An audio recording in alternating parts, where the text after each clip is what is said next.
obvious we didn't play the first 2 periods. You know how you go from 7 shots in 2 periods to 20 in the third. It looked like a completely different team, and you know it's really frustrating to me how you know you can have all week off and we work on defensive part of the game and angling and turnover, and you know I thought when you're not scoring a lot of goals, which we're not scoring right now, you got to be stronger defensively, and I thought we were soft on the 2 goals, especially the last one. We got guys get back in the zone and nobody covers the guy in front.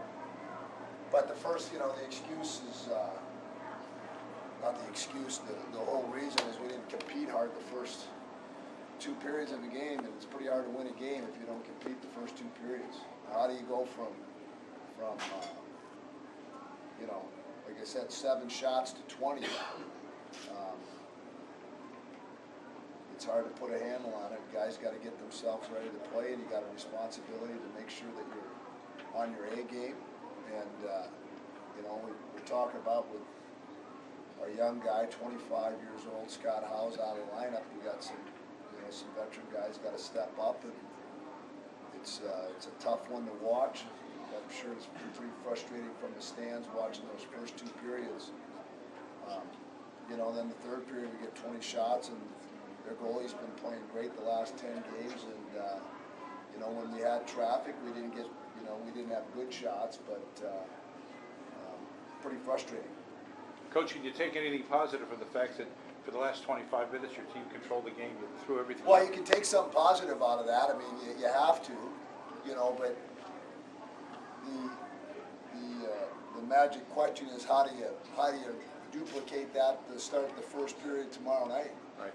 You know, and one thing about the Central League, and you've got 5 veterans, and you know you've got 4 or 5 other guys that might be veterans in the East Coast League because of the different rules. I mean, I think they got to close the door and figure out how they get themselves ready to play, because it's like I said before. I mean, if your boss always has to crack the whip on you to get you to, you know, to get yourself ready to play, I'm frustrated, and you know how we get outworked in the first. We talk about let's go win the first 5 minutes of the game, and when you don't win the first 5, I think we had 3 shots on goal in the first 3 or 4 minutes, and then we didn't take another shot till about a minute to go in the period. Yeah. What did you say to the team in the second intermission? Like, what exactly were your words? Because they outscored in like outshot 20 to 17. Or 17. You know, like I said, I mean, I don't want to use cliches on that stuff. I mean, it's frustrating to me why a team, you know, doesn't come to compete to start and then figures it out a little too late. A couple shots go in and we save it, and then we, you know, why we did that, I mean, I can be honest with you, I don't have the answer. I don't have the answer why we didn't compete hard in the first. And, you know, to the man, I think we got to earn our paychecks.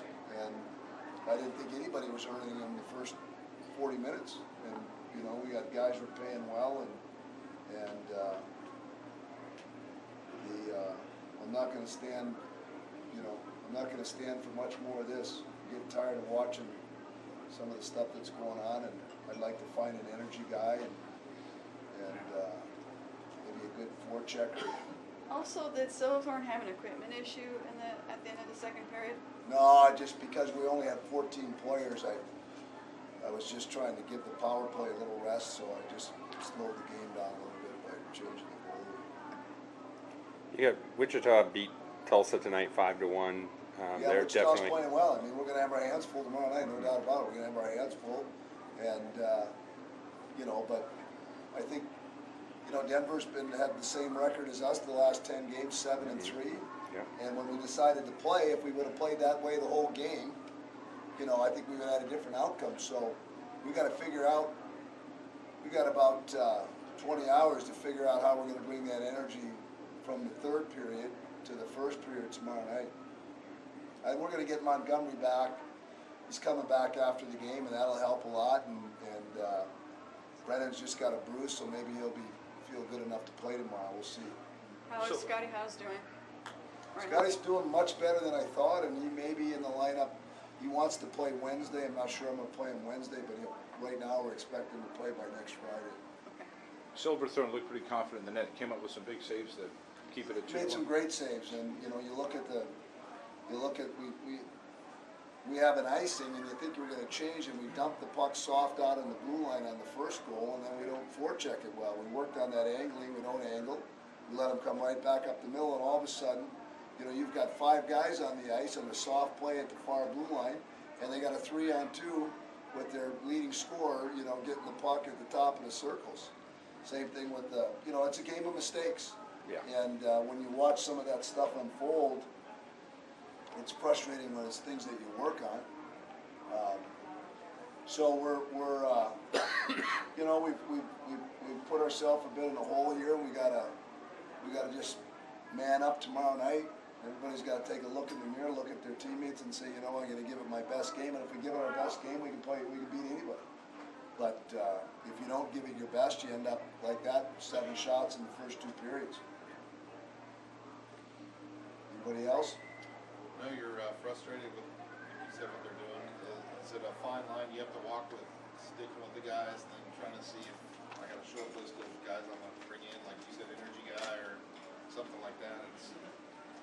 Well, the one thing that we haven't done, they changed the rules this year to make it so you only get 19 players instead of 20 on your roster, so it's a little bit frustrating, but yeah, there's a couple of guys that, I talked to a guy yesterday and been waiting on one player that,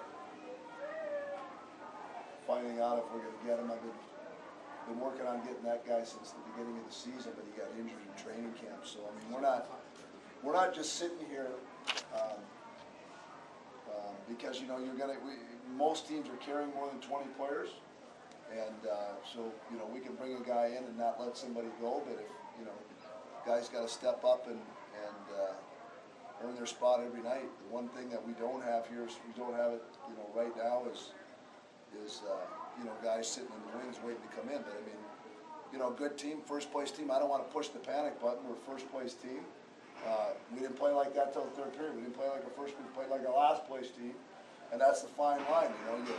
You miss a couple of key guys that can turn get you over that hump when you're not playing well. And now it's up to the other guys to buck up and earn their paychecks. And trust me, we got guys we're paying that need to step up and earn their check, and I'm not happy. And the door is open now for what I think we need. I've known from the get-go that there was one player that I've been counting on getting and wanted to get, and I've been working on that deal for 2 months now. So this isn't anything that I'm just saying now because we lost the game or but I thought our last 4 or 5 games, we need to get some guys that are. But and then we showed speed, and we didn't show any speed the first 2 periods.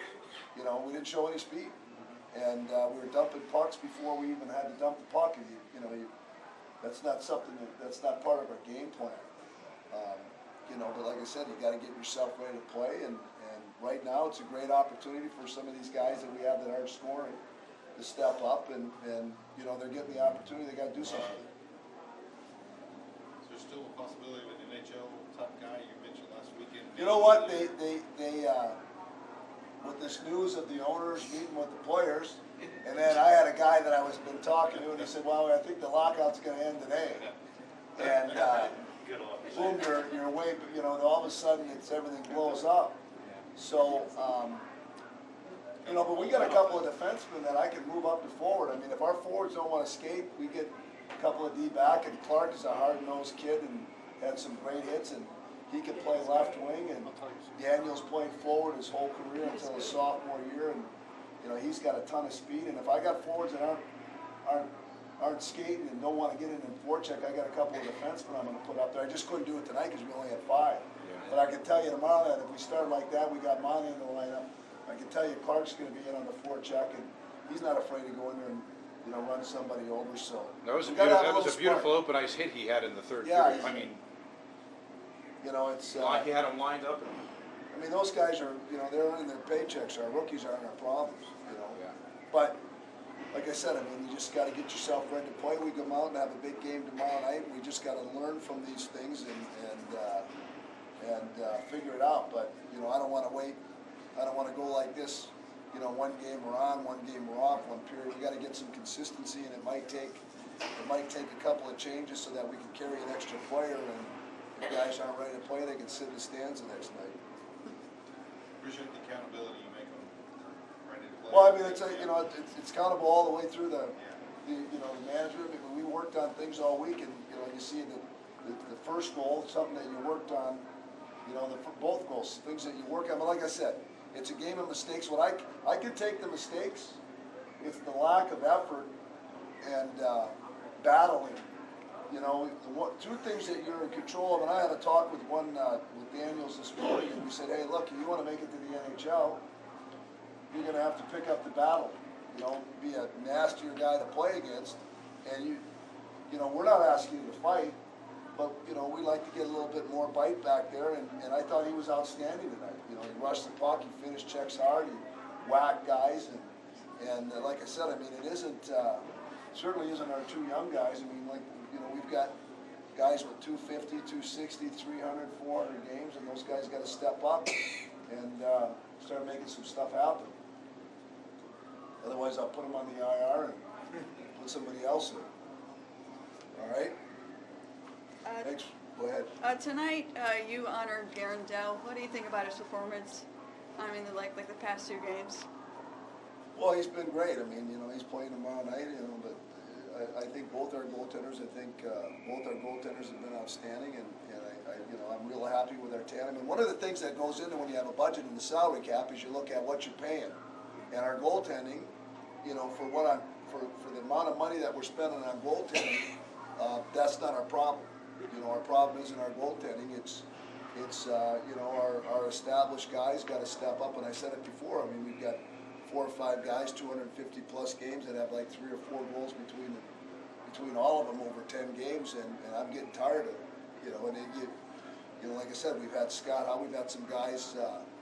You know, Miani's line was able to carry guys that they weren't scoring, and now we got that line, you know, not quite the same with Howe's out, and it's time for guys to step up. And, you know, if not, you know, we might not win as many games as we've been winning, and I might have to make some changes.